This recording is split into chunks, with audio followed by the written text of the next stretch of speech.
श्री राजीव सहाय Endla, retired जज Delhi high court, Shri Manoj C, DCP Delhi police, Shri Bharat Lal Meena, director ministry of social justice and empowerment, doctor Usha Sharma NCERT, Shri Mrs Anupama Datta HelpAge India से, व्यास जी सीडे को डेकॉन से। सबसे पहले मैं अपनी टीम को शाबाशी देना चाहता हूं कि उन्होंने जो पैनल पे जिनको बुलाया है, उन्होंने इस बहुत ही क्लिष्ट टॉपिक के ऊपर में ऑलमोस्ट सारे आयाम को एक बहुत बखूबी तरीके से सब लोगों ने अपनी अपनी तरफ से अपनी बात रखी।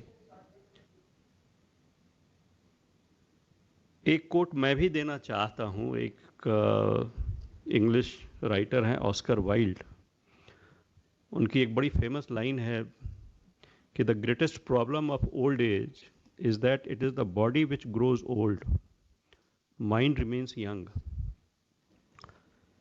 देखिए, ये जिसको हम लोग समस्या बोल रहे हैं, ये होनी थी। 50s में थॉमस एंड रूबिनस्टीन की एक थ्योरी आई थी, डेमोग्राफिक ट्रांजिशन थ्योरी, जिसमें इस बात की परिकल्पना की गई थी कि संसार के सारे समाज एक अर्ली स्टेज से एक प्रौढ़ स्टेज तक जाएंगे, जिसमें कि उनका एज और सेक्स स्ट्रक्चर जो है पॉपुलेशन का, वो पिरामिड से होते हुए, रेक्टेंगुलर होते हुए, लास्ट में इन्वर्टेड पिरामिड के रूप में तब्दील हो जाएगा। और इस पिरामिड को समझने के लिए बड़ा सिंपल है, जहाँ पे यंग पॉपुलेशन ज़्यादा है, वहाँ नीचे का बेस बड़ा है। धीरे धीरे जब बर्थ रेट कंट्रोल होता है तो उनकी संख्या घटती है और उसके बाद बड़ों की संख्या बढ़ती चली जाती है। ये हम और हम आज उम्र के जिस पड़ाव पे हैं, हमने अपने भारत के समाज में ये होते हुए देखा है कि कैसे कर करके पॉपुलेशन ग्रोथ हुआ है हम लोग के समाज का। और आज की तारीख में जो पॉपुलेशन रेट है वो तो कम हो गया है। मीना जी ने अपने प्रेजेंटेशन में एक बहुत ही सुंदर डायग्राम दिखाया था, एक लाइन डायग्राम दिखाया था, जिसमें पॉपुलेशन ग्रोथ जो है वो तो नीचे की तरफ जा रहा है, लेकिन जो ओल्ड एज का जो पॉपुलेशन है वो उसमें एक वर्टिकल जंप आ रहा है। ये अनुपमा जी ने कहा कि जब आपके पूरे पॉपुलेशन का 20% लोग अगर वृद्ध होंगे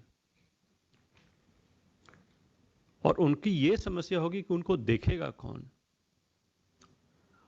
तो इसमें बहुत ज़्यादा ध्यान देने की ज़रूरत है, क्योंकि हम और आप अभी उम्र के जिस पड़ाव पे हैं, बहुत कम समय में उस श्रेणी में आने वाले हैं। अपने लिए नहीं कह रहा हूं मैं,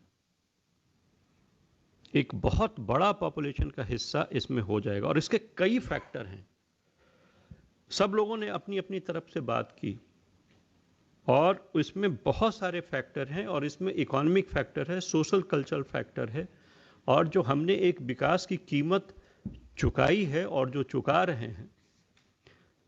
जब एक समाज आगे बढ़ता है वित्तीय हिसाब से, तो उस सबसे पहला जो इफेक्ट होता है वो उसका परिवार टूटता है। जो माँ बाप हम लोग के खुद के लिए हर भगवान के सामने प्रार्थना करते थे कि मेरा बेटा का इस एग्जाम में हो जाए और ये पद हो जाए, वो होने के बाद सबसे पहले उनका बेटा वो घर छोड़ करके उनको छोड़ कर चला जाता है। और उसके बाद जैसा उषा जी ने कहा कि कुछ एक पंछी जो हैं वो महीने भर में आते हैं और कुछ साल भर में आते हैं, वो हमारे साथ हो रहा है। और हमारे बच्चे तो अब हमसे भी आगे जा रहे हैं, वो तो अब विदेशों में बसना चाहते हैं। तो ये तो होगा और ये होता रहेगा। और ये जो मैं भी बोल रहा हूँ, ये सिर्फ अर्बन पॉपुलेशन की बात कर रहा हूँ।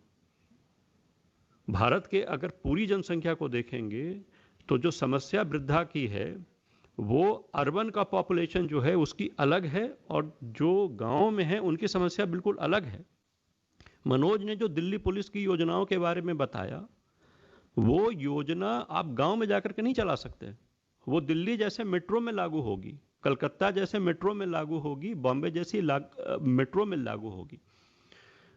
गांव में जैसा मीना जी ने बताया कि उनको कैसे कर कर करके एक किसी कार्य में इन्वॉल्व किया जाए ताकि वो अपनी आजीविका चला सकें और किसी के ऊपर में डिपेंडेंट ना रहें।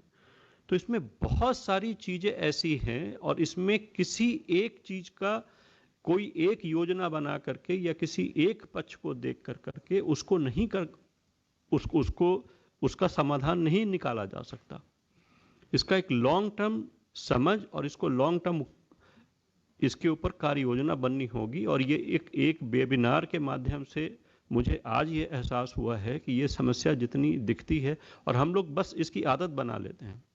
जितनी बातें उषा जी ने कहा शायद हम सबके घर में आज की डेट में घट भी रही हैं, लेकिन हम लोग इनसेंसिटिव होते चले जाते हैं धीरे धीरे। तो क्या किया जाए कि इसकी सेंसिटिविटी धीरे धीरे बढ़े। और सबसे बड़ी विडंबना है कि सरकार अपनी तरफ से बहुत सारी योजनाएं बना के लेकर के आई हैं, लेकिन वो किसको पता है आखिर, और अगर पता भी है तो उसका कैसे करके उपयोग करें। आप एक्ट बनाइएगा, एक्ट बना करके एक हाई कोर्ट जो है उसमें कुछ एक संशोधन लाएगा। आप लिटिगेशन करना पर्पस नहीं है, पर्पस ये है कि कैसे कर करके एक वृद्ध की समस्या का निवारण किया जा सके। मेरी समझ से जो भी योजनाएं हैं उसको बहुत ज़रूरी है कि उसको हर नीडी के साथ पहुंचाएं। उसमें एक जो लिटरेसी का और एक अवेयरनेस का जो कार्यक्रम डिपार्टमेंट ऑफ जस्टिस चला रहा है, हम लोग अपनी तरफ से प्रयोग करेंगे।